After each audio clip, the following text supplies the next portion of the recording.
এই যে এই বাটপার, এই প্রতারক, এই যে ভুয়া তথ্যগুলো, ভুয়া বিচার চেয়েছে এবং আপনাদের মিডিয়ার কাছে কিন্তু বারবার একটি কথাই বলছে, हमने काम किया तो हम लोग फिर से प्लान कर रहे हैं।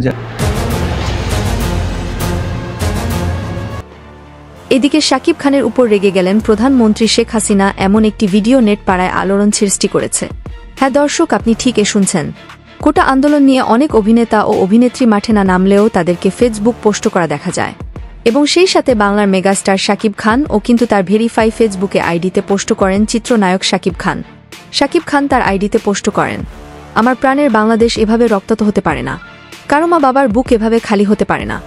আপনারা যারা কোটা আন্দোলনের শিক্ষার্থীদের অভিভাবক আছেন তারা যৌথিক সমাধান বের করে সব ধরনের সংঘাতের সমাপ্তি চাই বলে পোস্ট করেন বাংলাদেশের মেগাস্টার শাকিব খান।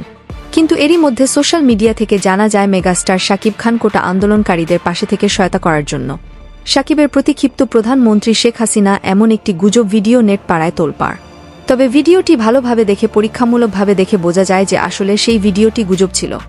বর্তমান বাংলার মেগাস্টার শাকিব খান তার পরবর্তী সিনেমা দরদ রিলিজের জন্য দুবাই গিয়েছেন শাকিব খান। এতক্ষণ সাথে থাকার জন্য ধন্যবাদ। নতুন নতুন আপডেট খবর পেতে চ্যানেলটি সাবস্ক্রাইব করে পাশেই থাকবেন।